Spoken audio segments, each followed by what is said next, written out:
Bwana leo picha linaanza tukiona mwamba kafumaniwa na wadada watatu. Yaani kiufupi huyu jamaa kapita na ndugu watatu bila wao kujua. Sasa nini kilichotokea mpaka mjomba akajikuta katika hali kama hii? Twende sambamba katika picha letu la leo. Picha inaitwa Three Sisters. Sasa picha linaanza tukimwona bidada mmoja hivi pisi ya maana akitoka katika hoteli kubwa ya kifahari, lakini ghafla anapamiana na mjomba. Huyu alikuwa ni mhudumu hapa, jina lake anaitwa KC. Sasa bahati mbaya huyu jamaa akamwagia kinywaji huyu dada na kulowanisha nguo zake. Huyu mwanamke anaitwa Scarlett. Scarlett anakasirika sana na kumuuliza inamaanisha kwamba haoni, hana macho ama, na ni kwa nini anamwagia kinywaji namna hii? Sasa atatokaje katika hoteli huku nguo zake zimeloana?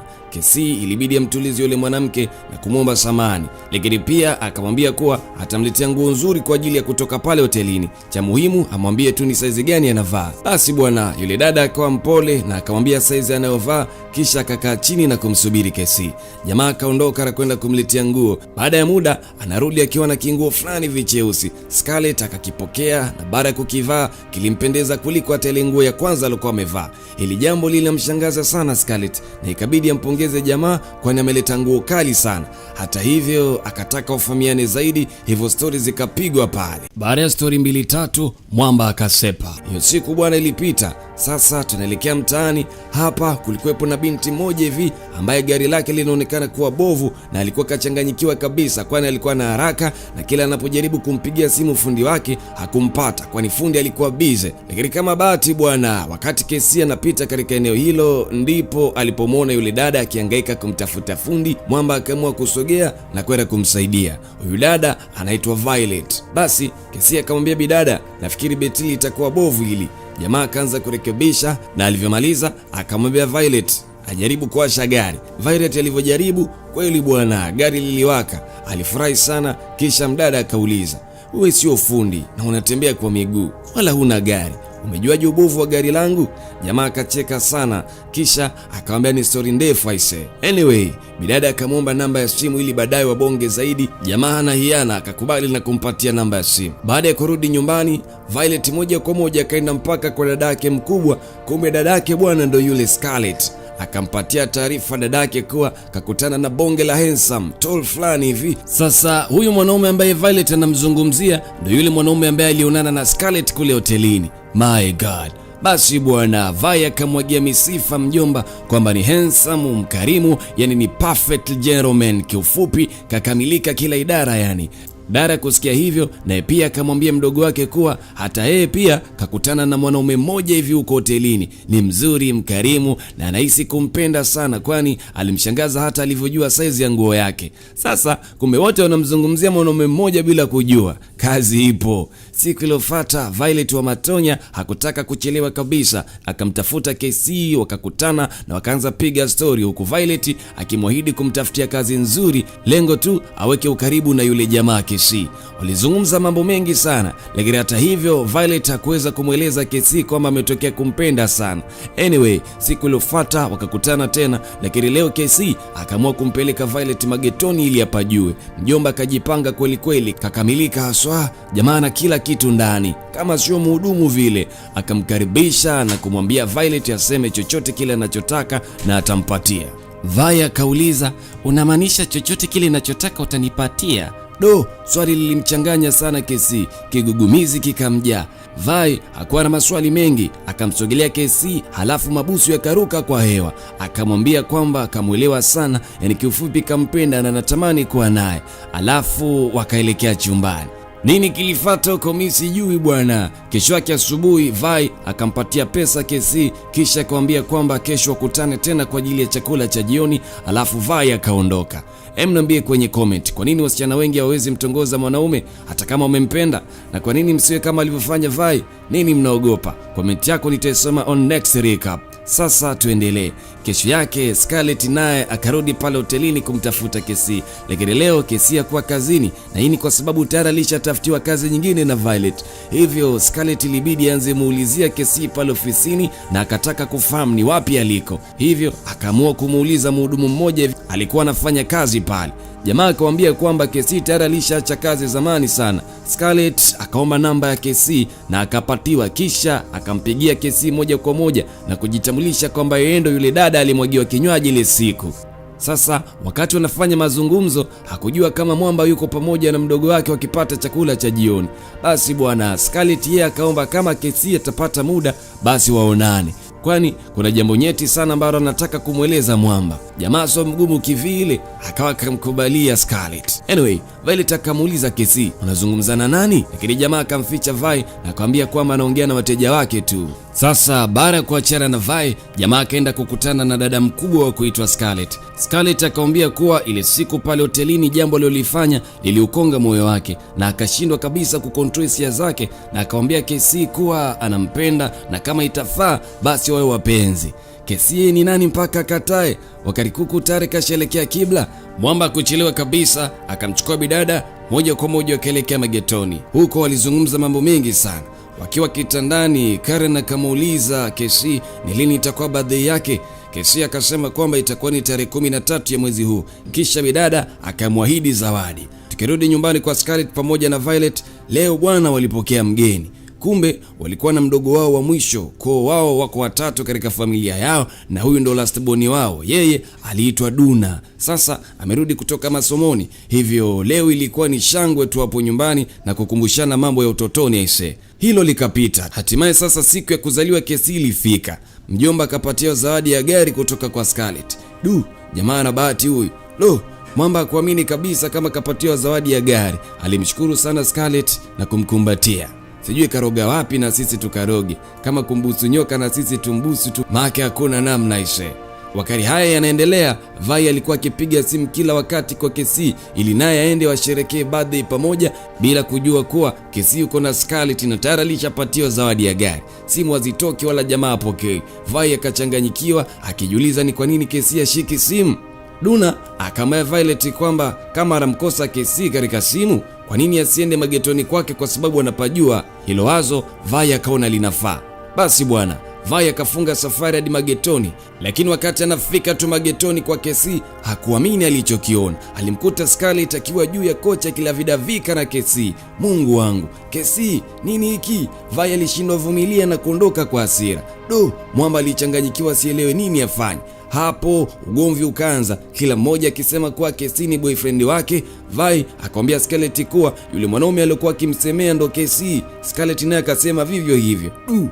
Basi bwana ugomvi ulikuwa ni mkubwa sana. Hata hivyo Duna hakuelewa dada zake wanagombania nini. Hivyo Vi akamwambia ukweli Duna kuhusu kuchitiwa na mwanaume mmoja. Ilibidi Duna amtulize Vi, akamwambia tulia, utapata mwanaume mwingine. Lakini Vi hakuelewa kabisa, kwani tayari alishampenda sana Casey. Ugomvi ukawa ni jambo la kawaida kwa ndugu hawa, kila mmoja akimtaka Casey. Mawazo yakatawala fikra zao. Scarlett hakuridhika, akaenda mlaumu Casey. Nyuma anakuja Violet. Kikaumana mzee.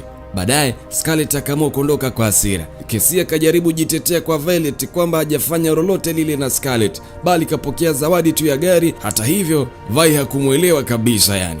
Siku iliyofuata hasira ilimkamata sana Scarlett. Aliwaza sana na mwisho wa siku akaamua kulifuata gari lake. Lakini baada tu ya kufika pale magetoni, badala aombe gari lake, yeye akamwambia Casey kwamba afikirie kwa umakini zaidi, kwa sababu yeye ndo anahisi anafaa kuwa mwanamke wake. Basi hata wafanye malavidavi mara moja tu atalijua hilo. Basi bwana Casey acheki na yoyote, na akashindwa kabisa kuulinda wake moyo, akavunja amri ya 6. Jamaa nuksi huyu. Sasa sijui itakuwaje ise. Siku moja bwana yule dada wa tatu aliitwa Duna alikuwa matembezoni, akamchukua dereva taksi moja hivi. Kumbe udereva bwana alikuwa ni mwizi. Hapo njiani akaamua kumteka Duna na akampukutisha kila kitu, yani simu, pesa, mkoba, alafu akasepa. Lakini kama bahati Casey alipita katika eneo hilo na akaamua kumsaidia binti wa watu na hata mjui, akamchukua na kumpeleka nyumbani kwake pia. Sasa huyu Duna ndo mdogo wake Vi pamoja na Scarlett. Patamu hapo. Haya, asubuhi inapofika Duna anashtuka na anashangaa akijiuliza niko wapi hapa. Baadaye anatoka sebuleni na kuelekea kule aliko Casey, kichwani akimini kuwa Casey ndio yule mwanaume aliyeweza kumteka usiku wa jana. Hivyo inabidi atoroke, tena inapaswa aweze kuwa makini zaidi.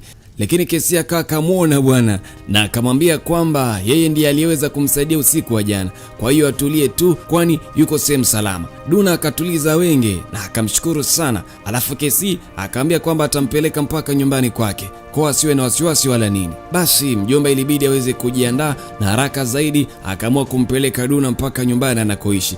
Bidada alimshukuru sana na kuondoka. Siku iliyofuata Duna akaamua kwenda kutoa shukrani kwa msaada uliopatiwa na Kesi, lakini kubwa zaidi akaomba namba ya simu, kwani ile siku alibiwa simu na alishindwa kupata namba ya Kesi. Kesi kama kawaida yake akampatia namba, na usiku ilivyofika bwana ni kuchati tu, kila mtu akiwa na pozi lake, na katika mazungumzo yao wakapanga kutoka auti eneo na muda sahihi wa kukutana. Na siku ilivyofika wakatoka auti, unaambiwa ni bata tu mzee baba. Sasa baada ya kupiga bia 2-3 wakaamua kurudi nyumbani. Sasa walipofika nyumbani wakakaa pamoja na wakaelezana hisia zao. Kesi akamwambia Duna kuwa ametokea kumpenda sana. Kumbe Duna bwana tayari alishamzoea Kesi, ametokea kumpenda kweli. Sasa kivipi amkatae? Basi alimkubali na wakakumbatiana. Sasa hapa Kesi hakujua kama Duna ana undugu na Scarlett pamoja na Violet, lakini ndio hivyo sasa. Sijui Kesi anataka kuwa na wapenzi wangapi aise. Hata hivyo baadaye Kesi aliamua kumuita rafiki yake na akamwambia kwamba ametokea kumpenda kiukweli Duna, wala hawataki wale wanawake wawili, yani Vi pamoja na Scarlett. Baada ya kikao na rafiki yake, Kesi akaamua kufanya maamuzi magumu kweli kweli. Akamuita Scarlett na kumwambia kuwa hampendi hata kidogo na atamani kuishi naye, hivyo hataki kumpotezea muda. Scarlett alikasirika sana na kuondoka kwa hasira. Baadaye akamuita Violet tena. Violet alifurahi sana na akaamini kuwa leo atavishwa pete, lakini mama akamwambia vile vile kama alivyomwambia dadake mkubwa kwamba hatamani kuishi naye wala hawatakuwa pamoja, hivyo kila mmoja aendelee na maisha yake, lakini amsamehe kwa yote yaliyotokea. Vai alichoka unaambiwa. Baada ya kuyafanya hayo yote, baadaye akakutana na Duna ili waanze maisha mapya. Kisha Duna akamwambia haina shida, basi inapaswa kuelekea nyumbani ili akaone dada zake, kwani wazazi wao tayari walishafariki kitambo sana. Patamu hapo. Kesho yake Duna akampeleka Kesi nyumbani bwana. Wakafika, Duna akaenda waita ndugu zake ili wamuone mchumba wake mpya. Barali nakuja pale wanapomkuta mwanaume mwenyewe ni Kesi. Halo, Duna alichanganyikiwa kusikia kuwa huyu ndo yule mwanaume aliweza kuwachanganya dada zake. Unaambiwa Duna alilia sana kwani alimpenda kweli Kesi, na kwa nini amuumize hivi? Dada hawa watatu walikasirika sana na kumfukuza Kesi. Lakini hata hivyo baadaye Duna anawaita ndugu zake na kuambia kuwa yeye hivi sasa ni mjamzito, tena hii ni mimba ya Kesi. Walistaajabu sana. Kesi akaamua kurudi tena kumwomba msamaha Duna, lakini wakamfukuza kwa mara nyingine. Hata hivyo akasema ukweli kuwa anampenda sana Duna, na ndio sababu ilomfanya aweze kuachana na wale dada wawili, yani Scarlett pamoja na Violet, na kama itawezekana basi wasahau kila kitu ili aweze kumwoa Duna. Hata hivyo Duna alimfukuza tena Kesi na hakutaka kabisa kuonana naye. Na haikutosha, hata baada ya Kesi kuondoka, Duna akamfuata kule kule nyumbani na kumwambia kwamba nilikupenda sana Kesi, nilitamani sana kuishi na wewe, lakini nasikitika kukuambia kuwa haitowezekana, kwani kapita na wote watatu, sasa wataishije pamoja? Kisha bidada akaondoka. Mjomba akachanganyikiwa kabisa. Siku zilipita na Duna akaendelea kuulea ujauzito wake, na hatimaye sasa siku ya kuzaliwa Duna ilifika. Dada zake wakamwandalia bonge la surprise, alafu wakati huo Mwamba ndio anatokea kama surprise. Kisha Violet pamoja na Scarlett wakamwomba Duna amsamehe Kesi, kwani naye pia ni binadamu na siku zote binadamu tumeumbwa kukosea, na wanaamini kuwa Kesi anampenda kweli Duna. Mwamba akapiga goti na kumuuliza Duna kama yuko tayari kuolewa naye. Duna akakubali penzi la Kesi na akamsamehe. Ikawa ni furaha tu mzee baba. Swali linakuja, kwa mfano wewe ndiye Duna, je, ungeweza kumsamehe Kesi? Na je, ungeweza kuishi pamoja wakati unajua ukweli kabisa ni nini alichokifanya Kesi kwa ndugu zako? Hebu utaacha comment hapo, alafu mimi nitaisoma katika next recap. Asante. Huo ndo unakuwa mwisho wa picha hii. Kama umeipenda usisite kusubscribe channel yangu, kwani mambo mazuri yanakuja. Mimi ni Tedulai DJ the Untouchable.